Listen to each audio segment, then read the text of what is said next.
All right, welcome everyone. This is The World is a Mess, and I just want to steampunk it. This is episode 7, September 20th, 2020, and I'm here with Daniel Bertison from Ontario, Canada, known for Daniel's Star Trek and Daniel's Hot Topics.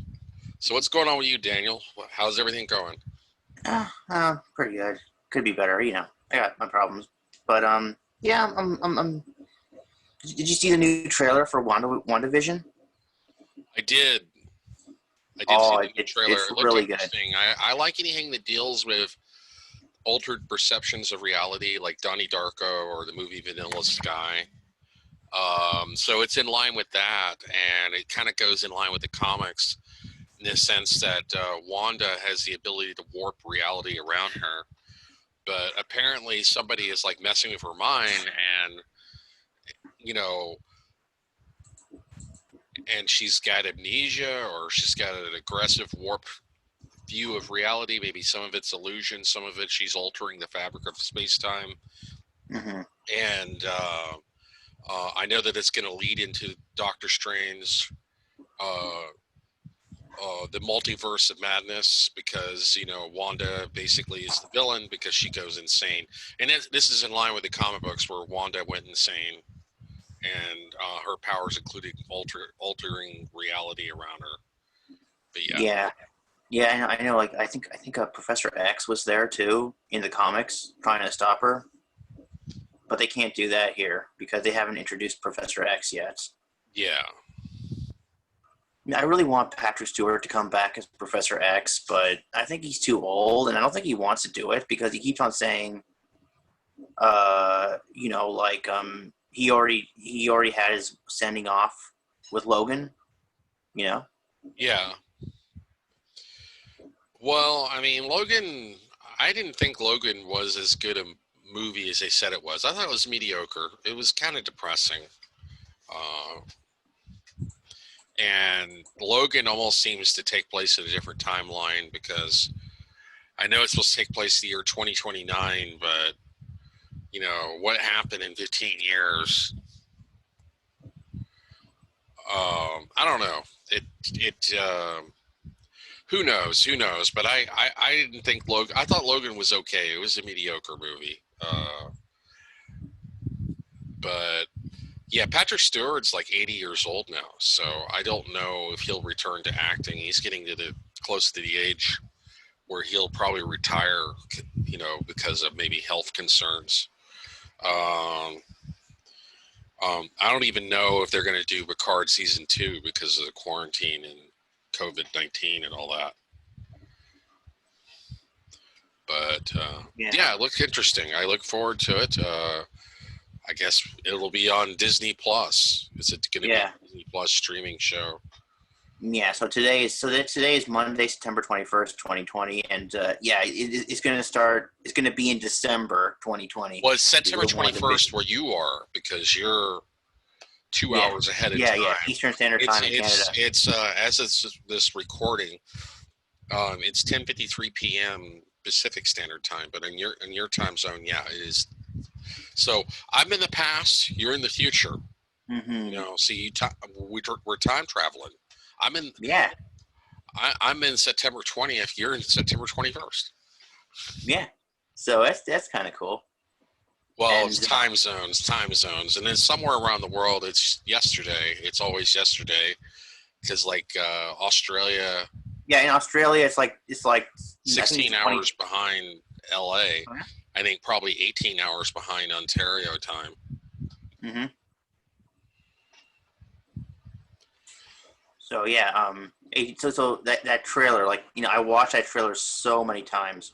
That WandaVision trailer. It's so awesome. It's like, did you see Monica Rambeau, like the black lady, Monica Rambeau? She kind of was flying through the air backwards, and she punched right through realities. Yeah, I'm not familiar with that character. She was like the black. Remember the black? The little like black I said, girl? I'm not familiar with the character. Oh yeah. Well, I'm saying, she was in Captain Marvel. She was like the little black girl that was next to Captain Marvel. So yeah, it's it's so it's like they said that she had a space suit on. A space suit from Guardians of the Galaxy. Yeah. Those energy space suits that they have. Yeah. Now Earth seems to have those too, I think. Well, I mean, I wonder how they acquired that technology. Because it's from Guardians of the Galaxy, right? not sure. It's hard to say. I don't know. I mean, when you're dealing with altered perception as reality and altered versions of reality, it's hard to say. It's hard to say. Yeah, but are these these are pocket realities, not actual okay? That's the thing. I want them to be alternate realities, but these are pocket realities, so it's Well, kind I of don't know. It's going to lead into Doctor Strange and the multiverse of madness. So like see. I like to think that these pocket realities they grow and they become their own alternate universes eventually. they could. You never know. But then some people say, "Oh, these are pocket realities created by Wanda, so they're gonna just disappear the moment she leaves." Possibly. So I'm like, "What a waste, man!" Oh, well, you win some, you lose some. You can't have your cake and eat it too. But it's like I don't know. I always think of it like a seed. You grow a seed, and then it becomes bigger and bigger. They grow, right? I don't know. I mean, you're dealing with fantasy at this point, so anything can go, anything goes when it comes to fantasy. Yeah, I mean, I like to think that they will eventually grow into their own universes. Like every time, at one point she's in the 50s, and then at one point she's in the 60s. She's just creating new realities that she's going on, right? Yeah. So it's so cool. Oh, I am so getting this on DVD. I don't know. Are you gonna get them on DVD? I don't know. Depends on whether it's good. Hopefully, DVD will still be around when next year or the year after. Yeah, it's really annoying. It's hard to. I mean, DVD is definitely in decline. Most new laptop computers don't even come with a DVD drive, and yeah, so you could run into problems with that. There's no plans right now to even release season one of Mandalorian on DVD. Uh, and even Blu-ray is largely becoming obsolete because people just stream. Most people just stream movies now. Although I still like having a physical, tangible copy because sometimes the internet goes down and you want to be able to watch a movie if you can. Yeah. You don't want to have to be dependent on your internet connection just to be able to watch stuff. But I mean, you're going to lose a lot of money if they get rid of DVD. We talked about this. If we get rid of DVD, it's like it's like a $7 billion a year industry or something. I hear. Yeah. If they get rid of DVD, they're going to lose a lot of money. And besides, it's a bad idea. Like there's, like you said, there's a lot of collectors out there who want their, their entertainment, right? Well, they want their collectibles. They want something tangible if they're a big fan of it. Yeah, That's the reason why records, which were in decline 20 years ago, are now more popular than CDs because as far as digital copy, you can get a digital copy just through iTunes Store, or you could stream it through Pandora Radio. But if you're a big fan of a musician and you want a tangible copy, then you buy an LP. That's usually what most contemporary fans do. But yeah, it's interesting how that's flip-flopped. CDs now are considered second tier to records, where 20 years ago it was the opposite. It's interesting how things go retro. Who knows? Maybe next we'll we'll be in the Stone Age, and it'll go retro. We'll go retro Stone Age. I don't know. Yeah. The rate things are going, maybe about 20 years. But yeah. I don't know. I guess it depends on who you talk to. Some people tell me like, "Oh, DVDs are not going away because, like, especially now with like the whole pandemic, people are going to and they're buying DVDs like Well, they crazy." still make them. I see that what's becoming more common is you buy a DVD Blu-ray set. Mm-hmm. It's Blu-ray and a DVD disc and a digital Yeah. copy. I mean, like I recently bought Amazing Spider-Man 2 for $5. Oh yeah, you like it? It was not. It was okay. It was mediocre. Yeah. It was. There was too much supposition. I would say overall, I didn't really care for it that much. There's too much supposition. They were setting up for the Sinister Six movie. I think Yeah, they were. like there was a whole fucking. Or sorry, I shouldn't be using language because it's gonna get censored if I use too much language. But there's I'm gonna say freaking. But there was whole freaking. Like 20 minutes of the movie was just Peter Parker's father. And they were setting up like the Sinister Six, and he's like this top secret guy who works for Oscorp, and he's a scientist, and he doesn't agree, and they assassinate him on a plane and whatnot. And then they're setting up like the Rhino. Like the movie also dragged the pacing of the movie is kind of weird. Like he defeated Electro, Spider-Man did, and he defeated the Green Goblin. But then you got this weird looking Rhino guy, and he's like in this armored suit, which is kind of ridiculous. Kind of ridiculous that in the comics, Rhino is just a guy who wears a Rhino suit and he has superpowers, but they tried to make it where he has like this armored tank suit. It's kind of weird. Yeah, they did that in the comics too. In the Ultimate Spider-Man comics, like in that one, he has an armored Rhino suit, and okay. Well, I don't think Rhino is one of the more interesting villains of Spider-Man. Falcon, or the Vulture, Dr. Octopus, the Green Goblin. You even have the Hobgoblin. They focused on characters that they probably shouldn't have focused on. But yeah. But yeah, the Amazing Spider-Man, it kind of dragged on because like even after he defeated the Green Goblin and Electro, the movie continued on for another 20 minutes. I mean, it seemed like the movie dragged the first 20 minutes. Like there's all this supposition about Peter Parker's father who worked for Oscorp, and then they're setting up the Sinister Six movie, which never happened. I looked up Amazing Spider-Man 2. It made $700 million. It should have made money. I don't know why they decided to reboot it again. But I know it got critically panned, and I mean, it was okay. I mean, I would give it like a 4 on a scale of 1 to 10. I'll probably resell it on eBay. I'm not going to keep it in my collection. Yeah. Although I do have a digital copy. I can always download it off of iTunes. Yeah. Well, okay, Chris, can you hold on 1 second? I gotta go to the bathroom. All right. Thanks.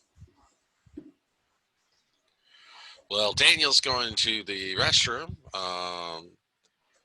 I am going to continue the podcast here. I know that in recent news,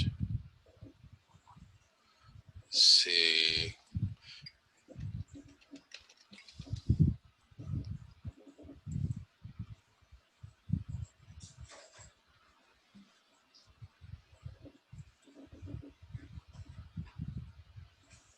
Now at 5, on orders from President Trump.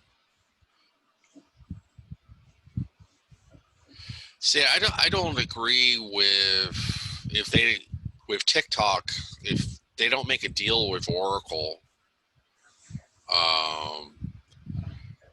Donald Trump's going to shut down TikTok. But it says here, President Trump agrees. I'm looking at Microsoft News app. I'm on my Windows 10 desktop, but agrees to TikTok Oracle Walmart partnership. See, this is what concerns me is Oracle Walmart partnership, which means that Walmart's going to have their stingy hands all over TikTok user data. And Walmart, a lot of people don't remember, but Walmart made the news like years ago where they signed a contract with the CIA uh, to do data collection for the CIA, and they keep data collection on their own customers. And so they run a data center for the government for classified stuff. They keep records. They archive data from everybody online. So people should be very cautious when it comes to TikTok when this merger goes through, because just make sure that any information you put in the TikTok um, is not something that you don't want the federal government to know, because this is what the data collection is about. This is what the real story with TikTok is really all about. Is they say it's because it is a Hong Kong company, Dance Bite or Dance Bite. It's but or Bite Dance. What is it? Sorry, I'm mumbling here. Bite or hold on, let me look that up real quick. I sound like a complete idiot. Let's see. Bite. Yeah, Bite Dance. Such an American sounding name, but it's a Hong Kong company, and they own TikTok. And there was concern that there's apparently 100 million Americans who have a TikTok account, and they're worried that it'll be shared with the Chinese Communist government.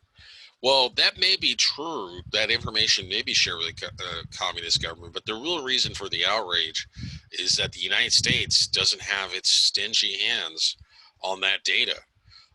If you remember Occupy Wall Street in 2011, Barack Obama coordinated with 12 police departments and 12 mayors to put down Occupy Wall Street. And they targeted people who were organizing protests and rallies by following on social media and, then running over people with motorcycles.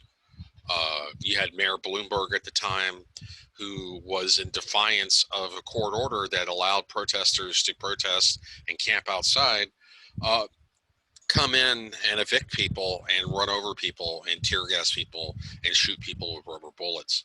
So this tactic has been used for a while. They weaponize social media, they weaponize the data, and they use it against people um, who are unsuspecting. They don't realize that the government, the NSA, the National Security State, Homeland Security, they've got access to your data. They got a back door. They don't even have to have a warrant. Um, this is in violation of the Constitution, in violation of the law. But hey, who's enforcing the Constitution? Who's really enforcing the law these days? Here in the United States, we really live in a lawless government where they say it's about law and order, but it's about breaking the backs of people who oppose those who violate law and order, such as the President of the United States, President Trump, the NSA, the CIA, Homeland Security, rounding up and arresting protesters. Like, since when is it supposed to be illegal to protest? And in equating all protesters as being violent protesters, um, I mean, if you make it where people can't address their grievances and protest peacefully without being attacked, then you're setting up a wave of violence and a cycle of violence that will continue to repeat. You have the police shooting in Compton, where 2 police officers were critically wounded, uh, which was a terrible thing. But the police got to realize, police unions have got to realize that you continue to shoot unarmed protesters, you continue to tear gas unarmed protesters, you continue to harass people over petty stuff, and you continue to shoot people who are unarmed in the back. You continue to murder people, and you continue to treat police officers as a privileged class. Then yeah, it's going to continue the cycle of violence, and it's not going to be good, and it's not going to be pretty. So I don't condone shooting of any police officers whatsoever, but yeah, this is going to continue the cycle of violence. You're going to leave people, you're going to back people into a corner to where they have no choice but to use violence. Uh, but yeah, I don't know where the future of this country is going. In my opinion, the way things are going right now, if things keep de-evolving and the president continues to behave like an emperor and get away with it, and then maybe the next person who becomes president will continue to get away with it. It's been getting worse and worse since 9/11. They used 9/11 as an excuse to strip away a lot of civil liberties, to strip away the First Amendment, to strip away the Third Amendment, the Fourth Amendment, and the Eighth Amendment. But at some point, there's going to be a threshold where people have had enough. But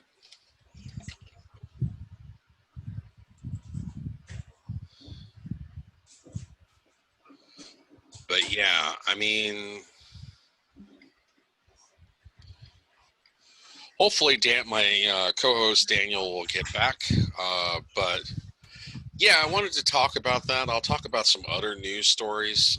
TikTok, beware when Walmart, they run a data center for the CIA. So beware of Walmart and Oracle getting their filthy hands on TikTok data. If you organize any kind of protest, any kind of civil disobedience, such as what they did with the Trump rally, where they purchased 1 million tickets and didn't show up to protest Donald Trump. Yeah. A lot of this is going to be preempted by social media. You back, Daniel? Yeah, I'm back. Okay. Yeah, I was talking about the ByteDance deal with Walmart and Oracle. I really feel like it's unconstitutional that President Trump has the authority to just shut down TikTok, because he's a little bit butthurt. He didn't like that K-pop fans had rallied together to protest Donald Trump at his rally in Oklahoma by getting 1 million tickets and then not showing up, and it embarrassed Trump politically. And so part of this is personal vendetta by Donald Trump, but the other part of it is national security surveillance state wanting their stingy hands on user data of TikTok. That is the real reason they project. They say that it's we don't want the Chinese government, because this is a Hong Kong based company, getting access to user data. But in reality, with this deal with with Oracle and Walmart having a partnership with TikTok, it's gonna Walmart has a multi-billion-dollar contract with the NSA and the CIA. They run data centers for the CIA, NSA, and so Walmart is notorious for collecting data on all of its customers, and they have their own intelligence network. And so it's not surprising that they run a data center for the CIA and for the national security state. Homeland Security gets their grubby hands on it as well, doing secret arresting people without provocation. So I worry that the TikTok data, once they get into this Oracle Walmart partnership, is just going to be massive corruption that involves the surveillance state. You know, Edward Snowden had warned us about stuff like this. Anyway, going on, Daniel. What else is on your mind? Okay, so like I was saying, uh, I really love this WandaVision trailer. I think it's awesome. You know, I can't wait to see it. And it leads into Doctor Strange and the Multiverse of Madness, which is going to start filming in 2020. And yeah, it's Well, just I don't know. I mean, the year is almost over. It's no, only no, got no. 3 I mean, in November 2020. So I'm really excited for it. You know, and I can't wait to see the universes we can see in Doctor Strange. You know, there's a big rumor that we may see Tobey Maguire Spider-Man, his reality, and I would love to see that. And maybe we get to see Blade's reality. Maybe they can get Yeah, Wesley. Tobey Maguire Spider-Man was really the best version of Spider-Man, with the exception of Spider-Man 3, which sucked. But I Yeah, love the first 2 Spider-Man movies with Tobey Maguire. Um, the new Spider-Man, I have issues with. He seems too much like a 12-year-old kid. You know, he didn't even seem like a teenager. He seems like a 12-year-old. And then the other, I know he's older than that, but that's what, you know, he just seems younger than he should be. I don't like the new way the new Spider-Man is so dependent on Tony Stark's technology. no, I don't like how he's just basically a protege. I don't like the new Aunt May, where she's like this sexy MILF that Tony Stark likes. yeah. This new Spider-Man is like Batman Beyond, and Tony Stark is like Bruce Wayne. Yeah, well, the problem is, I mean, I do like the new Spider-Man movies. They're entertaining, but there are elements of it that I don't like. I don't like the new Aunt May because I've read the comics. I always viewed Aunt May as this like grandmother-like figure, you know, who was like a foster mom to Peter Parker, and just the dynamic is kind of weird with Marissa Tomei, the actress who plays the new Aunt May. I don't like that he's basically dependent on Stark technology, and but Far From Home was pretty good. Um, you know, I like the battle with Mysterio. It looked like something right out of the comic books. So Do you I think mean, Mysterio? there's elements of the new Spider-Man that I don't like. I like the first 2 Sam Raimi, Tobey Maguire Spider-Man movies. Those were really really awesome. Yeah, but like Venom, they got the '70s show guy, Yeah, and that's what hurt it was what's the actor's name who played Venom? Topher Grace. Topher Grace. Yeah. He's a joke. You know, I view him as a comic actor. He did comedy. He did the '70s show, and it just did not work. The tension did not work. He was not believable as like an evil Venom. He did not seem like a tough guy because I just view him as that dude from the '70s show, Hmm. and it was just, you know, it was just bad. But yeah. But you know, speaking of that '70s show, did you see who from that '70s show is in WandaVision? Who from the what now? Repeat Okay, the mother from that '70s show is in Oh yeah, WandaVision. yeah, yeah, yeah. Well, I mean, whatever. She seemed like a good actress.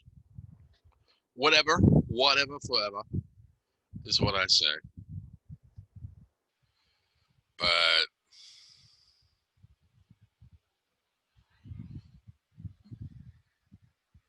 yeah, so we got about 3 more minutes. Yeah, We got to wrap up because I'm trying to keep this under a half hour because I don't, you know, until I get a bigger audience, I don't want to overdo it. But anything else you want to talk about in these last 3 minutes? Daniel? Hello? Did I lose you? I can't hear you. Did you mute? Hello?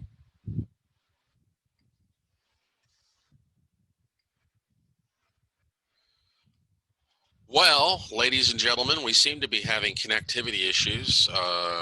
My co-host Daniel Bertison, I can't hear him. It shows I'm still connected. Daniel, check your settings.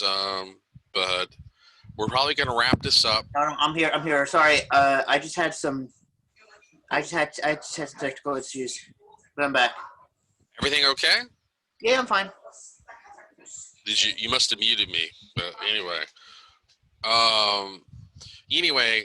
we got like 2 minutes left. Any final words before I wrap this up? Because I want to try to keep this under a half hour. Okay, so I'm just really excited for everything. It's so great, and there was so much more to say, but sorry. Yeah, I have to go now. Yeah, I didn't have very much time. All right, you take care, Daniel. This is Steampunk Starraisin of AmberStreet.com. This is the World is a Mess, and I just want to steampunk it podcast. This is episode 7, September 20th, 2020. You have a nice day, and I will see you 25 billion years.